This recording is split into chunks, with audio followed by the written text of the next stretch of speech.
ہمیں سپورٹ کرنے کے لیے ہمارے چینل کو ابھی سبسکرائب کر لیں اور بیل کے آئیکن پر کلک کر کے ہماری لیٹسٹ ویڈیو کی نوٹیفیکیشن بر وقت حاصل کریں۔ آزمائش کی ابتدا۔ رمضان خیریت سے گزر گیا، عید بھی اپنے طور پر منائی، سلائی کے بہانے تھوڑا بہت دین بھی سیکھ رہے تھے، رات کو کمرے کا دروازہ بند کر کے تہجد بھی پڑھتے تھے۔ الحمدللہ میری فرض نماز کبھی قضا نہیں ہوئی، چاہے اشاروں سے پڑھی ہو۔ اسلام قبول کیے ہمارا دوسرا سال شروع ہو چکا تھا۔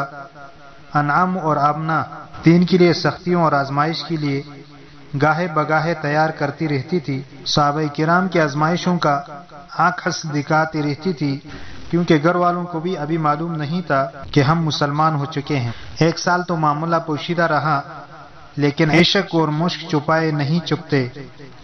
دین کا عشق مشک کی طرح معطر ہو کر چاروں طرف پھیلنے لگا۔ 10 مئی 2007 کو ابو اور بھائی ایک ہفتے کی چھٹی پر گھر آئے ہوئے تھے۔ مریم اسکول گئی ہوئی تھی۔ میں کالج میں جلدی چھٹی ہونے پر 12 بجے دوپہر کو ہی گھر آ گئی۔ کمرے میں گھستے ہی خوف کی لہر میرے ریڑھ کی ہڈی میں سرایت کر گئی۔ بڑے بھائی میرے کمرے میں وہ رجسٹر تھامے غصے سے پڑھ رہے تھے جس میں نمازوں اور وضو وغیرہ کی سب باتیں لکھی ہوئی تھی۔ میرے کمرے میں آنے کا ان کو احساس ہو گیا تھا۔ گھوم کر میری طرف آئے، تڑاخ تڑاخ زوردار چانٹوں سے میرا استقبال کیا۔ سیتل بھائی نے کہا، واہیات لڑکی، تم ہماری آنکھوں میں دھول جھونک رہی ہو، سب کی عزت خاک میں ملانے جا رہی ہو۔ آئندہ اگر گھر سے باہر قدم رکھا تو پھر مجھ سے برا کوئی نہ ہوگا۔ والدہ دروازے پر کھڑی تھی۔ والدہ نے کہا، بیٹا میں تو پہلے ہی کہتی تھی کہ یہ لڑکی تمہارے ہاتھ سے نکل رہی ہے، لیکن تمہارے ابو کو تو اس میں بیٹے کا پر تو نظر آتا ہے، اب تم خود ہی دیکھ لو۔ بھائی نے کہا، امی خاموش ہو جائے، آئندہ میں نہ سنوں کہ یہ باہر نکلے ورنہ کالج جانا بند کر دوں گا۔ دونوں والدہ اور بھائی بولتے بولتے باہر چلے گئے۔ میں تھوڑی دیر سکتہ کے عالم میں پلنگ پر بیٹھی رہ گئی، پھر اٹھی، واش روم میں آئینہ پر نظر ڈالی۔ 4 سرخ انگلیاں میرے گالوں پر دونوں طرف آنے والے طوفان کا پتہ دے رہی تھی۔ کوئی اضطراب یا پشیمانی کا شائبہ تک نہ تھا، بلکہ طبیعت میں ٹھہراؤ سا تھا کہ یہ تو ہونا تھا۔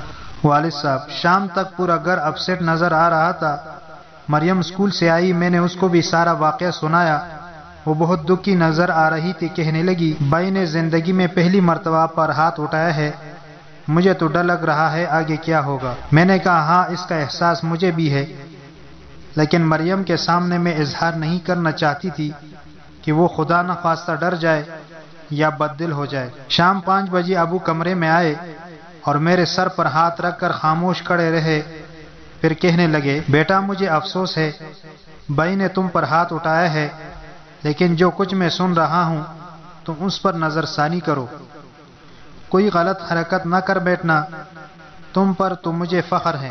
ایسا کوئی موقع نہ دو کہ بھائی مشتعل ہو جائے، ورنہ اس گھر کی بربادی میں اضافہ ہو جائے گا۔ تم اپنی والدہ کو اچھی طرح جانتی ہو۔ میرے بے بسی کے 2 آنسو نکل کر ابو کے قدموں میں جا گرے۔ ابو چلے گئے۔ مریم سے دروازہ بند کرنے کا کہہ کر میں وضو کرنے چلی گئی۔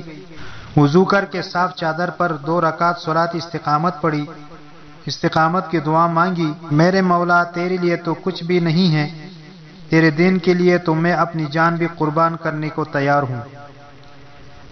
میرے کمزور و ناتواں وجود کو استقامت دے، اپنی دین کی حفاظت فرما، آمین۔ والدہ، اس کے بعد میرا آنٹی کے گھر، مسلم دوستوں کے گھر آنا جانا بند ہو گیا، یہاں تک کہ ٹیلی فون بھی میرے لیے بند کر دیا گیا۔ میں کسی دوست سے ٹیلی فون پر بات نہیں کر سکتی تھی۔ مریم ویسے ہی ڈرپوک لے دے کر کالج رہ گیا، جہاں پر بھی ہندو لڑکیوں کی وجہ سے بہت محتاط رہنا پڑتا تھا۔ آنٹی کے پاس جو کچھ پڑھا تھا یا سیکھا تھا اس کو گھر پر ہی دہراتے رہتے تھے، سپارے کو بھی دہراتے رہتے تھے۔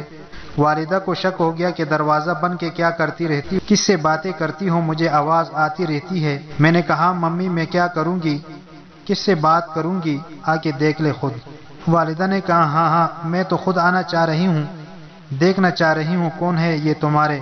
ممی کو گویا کمرے کے اندر آنے کا بہانہ مل گیا، فوراً اندر آئی، سب سے پہلے میری الماری کی طرف بڑھی۔ اب میرا دل دھڑکا۔ مریم فٹ سے بولی، ممی میرے الماری کو ہاتھ نہ لگائیں، اب ہمارے کپڑے چیزیں الٹ پلٹ کر دیتی ہے، پھر سے بنانے میں ٹائم لگتا ہے۔ والدہ نے کہا نہیں گڑیا، میں کچھ نہیں کروں گی، میں تمہاری الماری ٹھیک کر رہی ہوں۔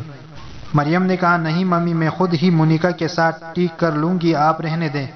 والدہ نے کہا اچھا، پھر پلنگ پر آ کر بیٹھ گئی۔ کچھ وقفہ کے بعد تھوڑا نرمی سے مخاطب ہوئی، تم لوگ کمرے میں کیا کرتی رہتی ہو؟ میں ماں ہوں، مجھے بھی تو کچھ بتاؤ، ہو سکتا ہے کہ اگر کوئی مسئلہ ہو تو میں مدد کروں۔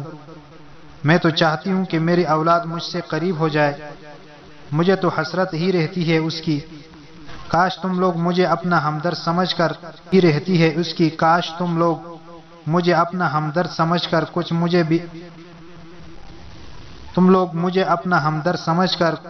سے بھی شیئر کر لو۔ والدہ صاحبہ کی آنکھوں میں آنسو آ گئے، میرا دل بھی نرم ہو گیا۔